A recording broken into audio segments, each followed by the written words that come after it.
नमस्कार साथियों, स्वागत है आपका कर्तव्य पर। मैं राजीव खन्ना एक बार फिर आपके सामने उपस्थित हुए एक नए वीडियो में।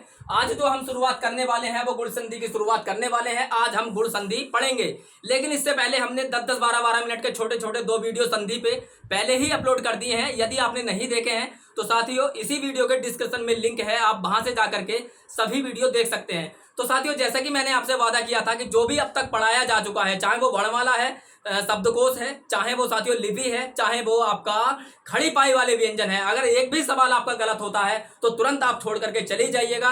तो उसी वादे के साथ दोस्तों आज मैं संधि की शुरुआत कर रहा हूं कि एक भी सवाल यदि आपका संधि का गलत होता है या बाहर से आता है तो तुरंत आप वीडियो को छोड़ के चले जाइएगा, आप चैनल को ही छोड़ दीजिएगा। लेकिन साथियों, यदि आप पहली बार संधि पढ़ रहे हैं तो आप बिल्कुल अच्छी जगह पर पढ़ रहे हैं, क्योंकि साथियों इतनी बारीकी से हम संधि आपको पढ़ा देंगे। कभी जिंदगी में सारे प्रश्न गलत हो जाएंगे लेकिन संधि का प्रश्न आपका गलत नहीं होगा। और यदि आपने संधि पहले भी कहीं पढ़ रखी है तो मैं आपको ये विश्वास दिलाना चाहता हूं साथियों कि आपको इतना कुछ नया यहाँ मिल जाएगा जो शायद आपने पहले नहीं पढ़ा होगा। जरा सा भी कंफ्यूजन होगा वो बिल्कुल दूर हो जाएगा। बस मेरे साथ आप बने रहिएगा, बड़े ईमानदारी से बने रहिएगा। एक एक बात को साथियों ध्यान से सुनना जो मैं आपको समझाने जा रहा हूं। मैंने आपको बताया था कि संधि में साथियों 2 वर्णों का मेल होता है, 2 वर्णों का मेल होता है। और वो कौन कौन से वर्ण होते हैं? तो पहले शब्द का अंतिम वर्ण होता है और दूसरे शब्द का प्रथम वर्ण होता है।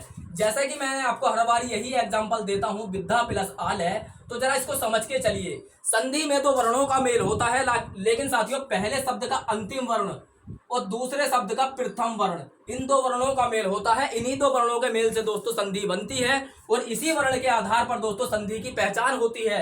यदि ये स्वर है तो स्वर संधि, यदि ये व्यंजन है तो व्यंजन संधि, और यदि ये विसर्ग है तो विसर्ग संधि। लेकिन हम स्वर संधि की शुरुआत करी थी हमने, और उसमें हमने दोस्तों दीर्घ संधि पढ़ ली थी।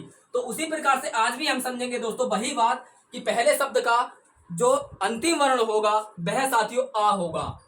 ये शब्द टूटा हुआ है, आप इसको इस प्रकार से देखें, ये 2 अलग अलग शब्दों के वर्ण हैं और साथियों ये बंधा हुआ शब्द है। इसको मैं अभी डिटेल में समझाऊंगा, वीडियो को बिल्कुल भी स्किप मत करना, एक एक बात आप खोल के समझ लीजिएगा आज ही।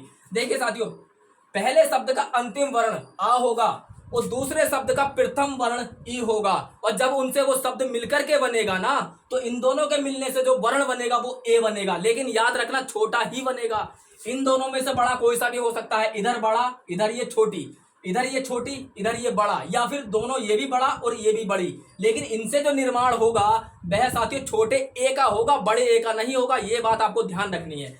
वैसे ही यहाँ पर देखिए, ये दोनों छोटे बड़े कोई से भी हो सकते हैं, दोनों बड़े हो सकते हैं, एक छोटा एक बड़ा कोई भी हो सकता है। लेकिन इनसे जो निर्माण होगा वह दोस्तों छोटे ओ का होगा, बड़े ओ का नहीं। क्योंकि आपको पता है बड़ा ओ इस प्रकार से दिखाया जाता है और बड़ा ए इस प्रकार से दिखाया जाता है, तो ये नहीं बनेगा। ठीक है, यहां पर जो बनेगा साथियों छोटा ए और छोटा ओ का ही निर्माण होगा। अब फिर साथियों आ के बाद में री से ऋषि अगर आएगा तो इनसे जो निर्माण होगा वो अर का होगा। रा के नीचे हलंत है, इसका मतलब रा आधा है। ये बातें हम पहले कर चुके हैं। अब दोस्तों समझ लेते हैं, एक एक बात को ध्यान से समझना। अब जो मैं आपको बताने जा रहा हूं, देखिए जरा, मैंने यहां पर लिखा नर, मैंने यहां पर लिखा नर, और फिर मैंने यहां पर लिख दिया इंद्र। इंद्र दोस्तों छोटी ई से लिखा जाता है और ईश्वर बड़ी ई से लिखा जाता है, ये भी आपको ध्यान रखना होगा। देखिए अब ये जो है ना, ये वाला रूप आप समझ के चलिए, ये वाला रूप मैंने यहां पर लिख दिया है, पहले शब्द का अंतिम वर्ण।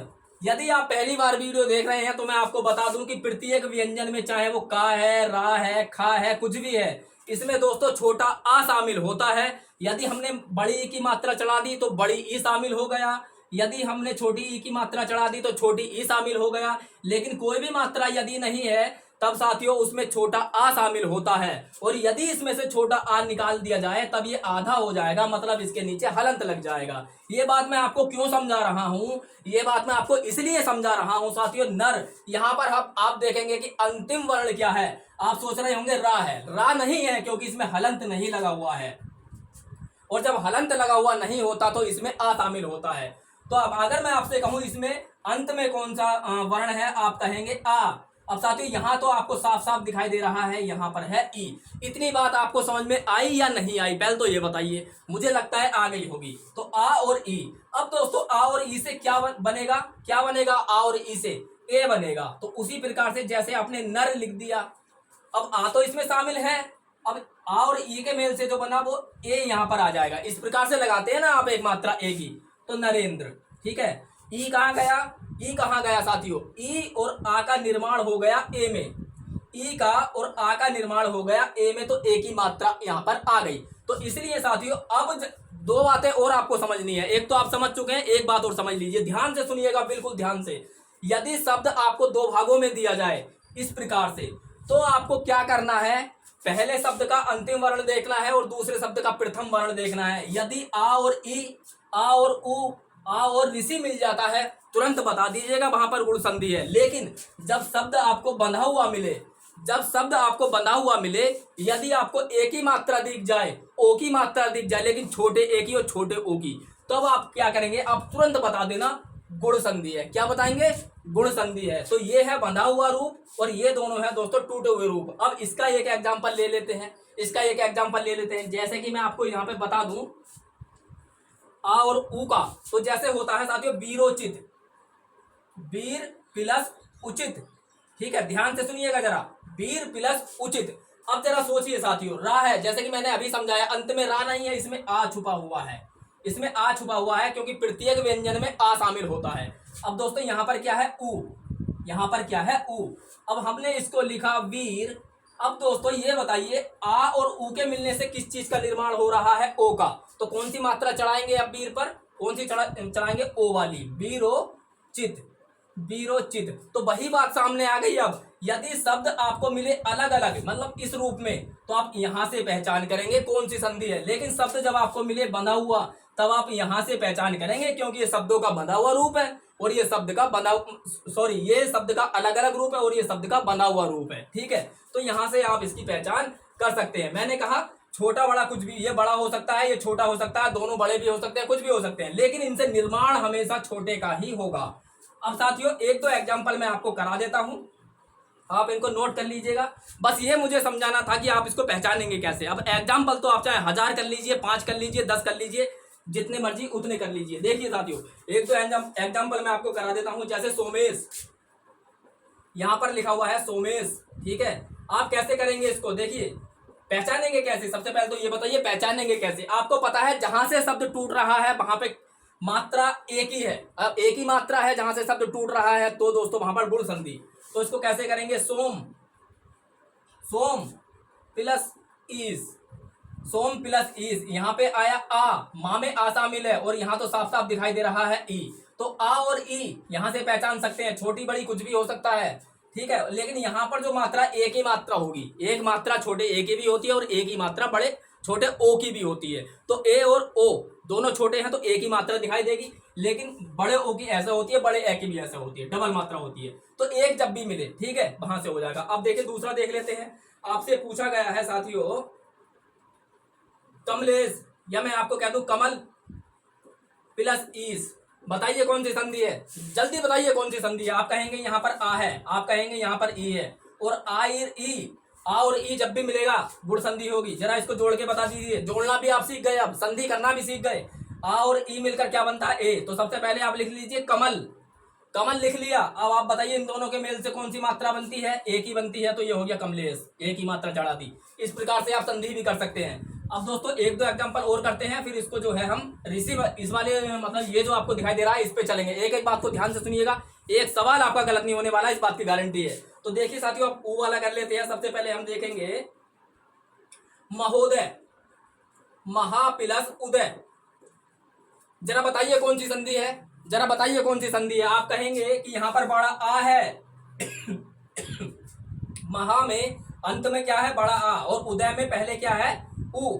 आ और उ जब भी मिलेगा, छोटा बड़ा कुछ भी हो, आ और उ जब भी मिलेगा गुण संधि। अब जरा इसको जोड़ के बताइए मुझे, जरा इसको जोड़ के बताइए। तो आपने महा लिख दिया, महा लिख दिया, मात्रा कौन सी चढ़ाएंगे, आ और उ से कौन सी बन रही है साथी, ओ की, तो ओ की लगा दी, और द, ऊ कहाँ गया, ओ की मात्रा में चला गया, क्या बचा, द, ऐसे आ गया, तो महोदय। अब दोस्तों ये बंधा हुआ है, मान लीजिए ये नहीं दिया गया होता, ये दिया गया होता, कैसे पहचानते, एक मात्रा से। कैसे पहचानोगे, एक मात्रा से, तो क्या है, गुण संधि, ठीक है। अब ये भी आपको अच्छे से समझ में आ गया साथियों। अब एक दो एग्जांपल और इसके देख लेते हैं। जैसे मैंने बोल दिया देव, फिर मैंने बोल दिया ऋषि, फिर मैंने बोल दिया ऋषि। अब दोस्तों जरा बताइए कौन सी संधि है, आपको दिख रहा होगा साफ साफ, बा में अंत में क्या है, आ, और यहाँ पर तो ऋषि ऋषि ये साफ दिखाई दे रहा है। तो आ और आ जब भी आ और इसे ऋषि आप देख रहे होंगे, कौन सी संधि है? आप कहेंगे गुण संधि है। अब दोस्तों जरा इसको जोड़ करके बताइए, तो कौन नहीं जानता कि देवर्षि ऐसे लिखा जाता है? कौन नहीं जानता देवर्षि ऐसे लिखा जाता है? तो देवर्षि इस प्रकार से लिखा जाएगा। अब साथियों एक एग्जांपल और देख लेते हैं, जिसका महर्षि, महापिलस, महापिलस ऋषि, महापिलस ऋषि, यहां पर क्या है? बड़ा आ, और यहां पर क्या है? ऋषि ऋषि। जरा बताइए क्या बनेगा? आप तुरंत कह देंगे महर्षि, आप तुरंत कह देंगे महर्षि। तो देवर्षि, महर्षि, इस प्रकार के और भी शब्द होंगे, गुण संधि में आएगा, टूटा हुआ आएगा तो आप तुरंत पहचान लेंगे साथियों। आ और ऋषि ऋषि, आ और ऊ, आ और ई। तो इस प्रकार से साथियों इन संधि की पहचान होगी। गुण संधि बड़ी ही आसान है। अब जो अगली संधि होगी उसमें हम पढ़ेंगे वृद्धि। वृद्धि में क्या होगा? ये दोनों बड़े हो जाएंगे। ए यहाँ छोटा है तो वहां पर बड़ा हो जाएगा, और ओ यहाँ पर छोटा है वहां पर बड़ा हो जाएगा। बस ये दो भाग ही हैं उसमें। वृद्धि संधि में केवल दो ही भाग हैं, ए और ओ। तो उम्मीद करते हैं साथियों ये संधि आपको अच्छे से समझ में आ गई है, और अच्छे से समझ में आ गई है तो प्लीज दोस्तों वीडियो को लाइक कर दीजिए, चैनल को सब्सक्राइब कर लीजिए। इस वादे के साथ दोस्तों मैं आपसे विदा लूंगा कि एक एक सवाल आपको यहाँ से मिलने वाला है संधि का। अभी तो दोस्तों ये थोड़ा सा आपको सरल लग रहा होगा, लेकिन अभी इसका जो लेवल है वो अभी बढ़ेगा। तो जब हम पढ़ लेंगे स्वर संधि, उसके बाद में व्यंजन संधि भी है, विसर्ग संधि भी है, तो सभी संधियों को इतनी बारीकी से आपको समझा दिया जाएगा। अब आप इसका 1 घंटे रिवीजन कीजिए घर के किसी भी कोई सी भी किताब से। तो मिलते हैं अगले वीडियो में, तब तक के लिए नमस्कार।